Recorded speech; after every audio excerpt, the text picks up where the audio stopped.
All right, second row, we'll start here. Hi, Myles. Guilherme Saco from ESPN Brazil. We talk about a lot about the Pacers offense and how you guys are explosive and all, but this tonight you only conceded 2 points in the last 2 minutes. How proud are you of the defensive effort in the last minutes of the team?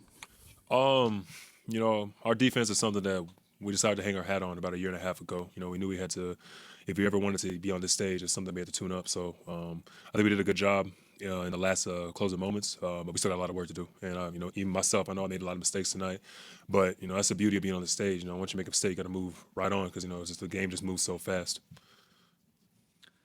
Last row. Hey, Myles. Derek Kramer, iPacers.com. Can you just tell me about the importance of Obi Toppin in this game? 17 points off the bench, 5 threes.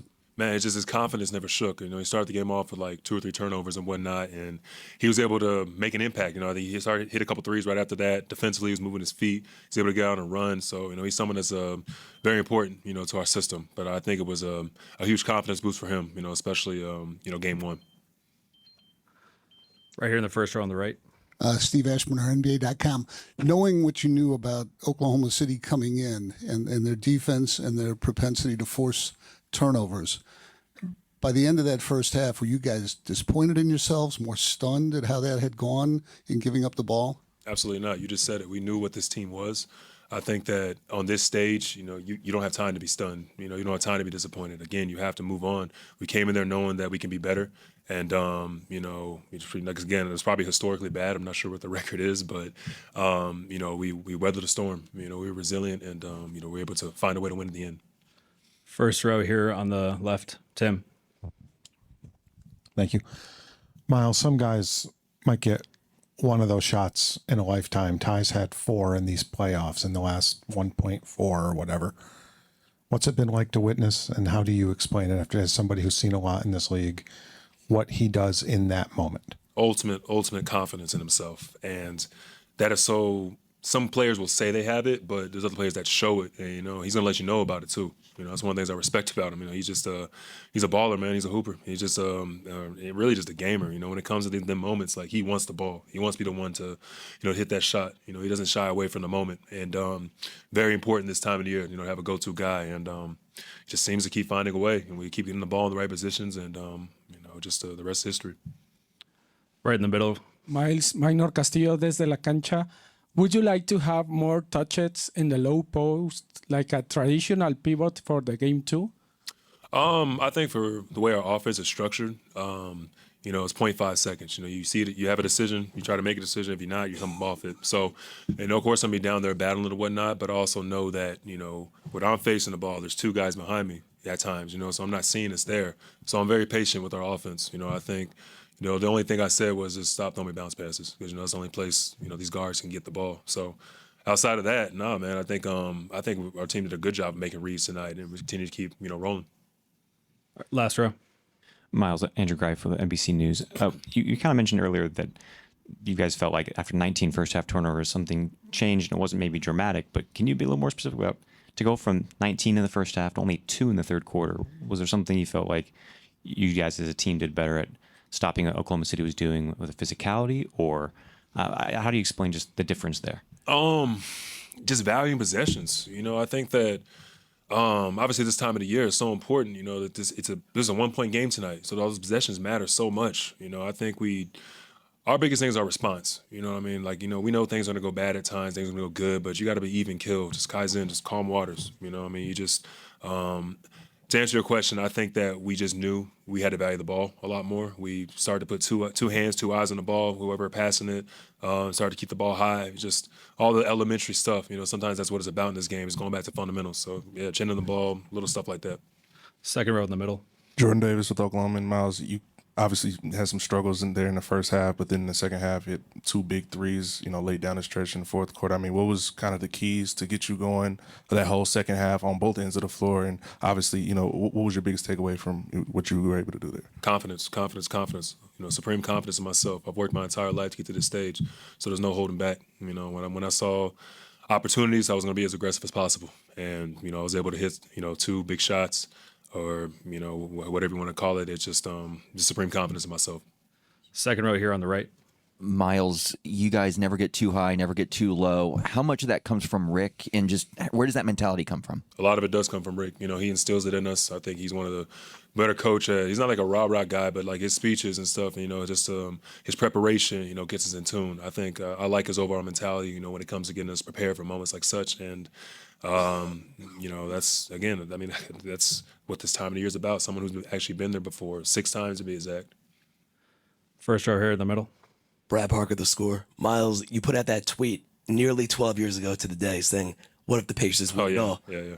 How does it feel you're 3 games away from potentially, you know, being correct with that tweet? You know, you're one step closer. You know, it's a funny thing, you know, when stuff like that happens. I remember I was watching that series against it was against the Heat and whatnot, and you know they were playing really well, and they were my favorite team in 2K at the time. So you know, I wanted it for them, but yeah, no, we have a lot of work to do, man. You know, again, we're one step closer. You know, it feels good to get the first one underneath your belt because now you have a baseline, you can make adjustments, and you know, do what you got to do. Over here on the right. Myles, I know you all have supreme confidence whenever Ty gets the ball late game situations. How similar is your confidence when Drew's guarding the MVP one-on-one with no help with the game on the line? Yeah, no, it helps that they're Canadian teammates. So, you know, I think that Drew has probably seen a little bit of what, you know, Shea can do. And at the end of the day, man, we have, again, just ultimate confidence to go out there and just, you know, be him and hit a big shot, you know, had a big stop. And, you know, he's continuing to put himself on the map. Thanks, Myles. Sits back there. What you got? Hey, Valencia King, Real Talk Sports, appreciate your time. So you mentioned your confidence and your ultimate defense on this team, and I won't take you back too far, but do you remember when you fell in love with being a defensive player? Because we've seen it throughout your whole career. Yeah, man, my pops, he always told me that's what you're gonna be able to make your, you know, bread and butter on. Is he saw an elite timing. You know, back when I played YMCA basketball, you know, when they give you, like those wristbands, you have to like, you know, be with someone. What the other team would do is have their kids stand at half court, so I had to stand with him, and it used to frustrate the hell out of me. But from that moment on, he was like, "Yo, listen, man, this is what you're gonna make your mark off of." And you know, timing. I think shot blocking is it's something that's, you know, it's innate, it's given. I don't think you can really learn it. It's just either you have it or you don't. So, yeah, I think I really fell in love with defense really back in the YMCA days, just seeing how much of an imprint I was leaving on the game. And, you know, my dad just spoke a lot into existence. Thanks, Myles. All right, thank you.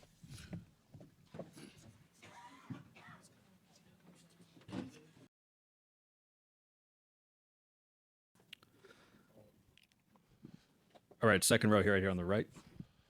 Hi, Elena from NBA Brazil. So big change from first half to second half. Can you take me through the messages that were sent in the locker room, and did somebody step up to like keep you guys going? Well, obviously we know we turned the ball over way too much. It's just not who we are. But I mean, credit to the defense, like they, you know, just on another level in terms of just disrupting the game and making mistakes and stuff. So we got to take care of the ball. And I think in the second half, you know, we just kind of did a better job of just taking care of the ball a little bit. And again, they made some tough plays, and we just kept going. We like I said, we always know that we have a chance. So as long as we just keep playing, but they play so good and just in defensively, and they're such a tough team for sure. Second row, fourth Terran from the right. Pascal, Guilherme Saco from ESPN Brazil. This is one of the loudest arenas in NBA, but sometimes in the fourth quarter we could hear like "Go Pacers, go!" and they chant in defense when you guys were defending. How much does it mean to know that even when in one of the loudest arenas in NBA, you still have the Pacers faithful here and you can hear them? Yeah, that was huge. Yeah, shout out to those guys, man. Just they're so passionate about us, and we're so blessed to have them as fans, and just all the people that were here just cheering us on, and in such a tough environment. But yeah, shout out to them. We're gonna need their support, obviously here, and then also when we are home. Second row to the left, Joe. Hey, Pascal, you guys have had so many comebacks in this postseason, and it's a number of different ways, but was there anything to tonight? You know, you're turning the ball over 19 times in the first half, but you weren't really down by, I think it was only 12. Was there a realization that you were still close despite those turnovers, and did that give you a little confidence? I mean, obviously, I think when you turn the ball that much, you know, you expect to be down 20 plus. So the fact that we were still in the game, just for us it's just like, again, we know that if we keep it within distance, continue to play, stick to the game plan, and take care of the turnovers, which is hard against a team like that, especially with the pace we play with. So we gotta do so much better. Like we know we're near where we need to be in terms of just offense and some of the things that we need to do and how we want to play. So we got a lot of work to do. We got to get back and get better. Over here on the right. Valérie Rubino, CineWeb, guys, excuse my French. Pascal, tu as déjà gagné avec Toronto. Et maintenant, qu'est-ce que ça rend cette expérience avec ce groupe très jeune, si spécial? Et maintenant, tu es presque un vétéran, un nouveau leader. Ah ouais, ça fait plaisir donc d'avoir l'opportunité d'être un leader dans une équipe de jeunes et le fait que j'ai déjà eu à jouer dans le NBA Finals, ça m'aide vraiment et je peux apporter cette expérience à mon équipe. Mais on a une très bonne équipe et tout le monde joue ensemble et à la fin, bon, c'est une très bonne expérience et on espère être victorieux. Et la balle commence sa phase finale maintenant en Afrique du Sud. Qu'est-ce que tu penses de ce que l'NBA est en train de faire en Afrique pour le développement des talents locaux? Ah ouais, ça fait plaisir d'avoir des organisations comme la BAL et de pouvoir voir comment le basket au Cameroun, pas au Cameroun, en Afrique, bien sûr au Cameroun, évolue. Et ouais, la NBA, ils font un très beau boulot par rapport à ça. Et je suis très content que je puisse être une personne qui puisse pousser le basket en Afrique. Et bon, j'espère que ça va continuer et que des années à venir, on aura beaucoup plus d'autres basketteurs africains qui seront en NBA et que le basket en Afrique soit encore plus développé. First row here, this. Pascal, Filtro 360, Puerto Rico. Take us through the process since you guys arrived here in the building earlier today, coming from a hostile crowd in New York, now here in the Paycom Center, loud building here tonight. How did you guys manage the mental part of the game, stayed focused, and came out with a W with a 24 turnovers game tonight? Yeah, I mean, I think, like you said, it's a tough environment. The fans are incredible. I mean, sometimes out there it's hard to hear anything. But you know, I think for us, we've been in a lot of tough environments, you know, and we try to kind of use that experience and the fact that we've been in those situations before to try to, you know, settle us down. And you know, I think early in the game it was just so loud and but I thought we settled into the game and we started playing our game a little bit more. But again, like I said, we have so much work to do and we gotta get so much better just because we didn't play to the level that we thought we could play. 2 more questions for Pascal. Anyone? All right, thanks everybody. Oh yeah. Thank you. That's amazing.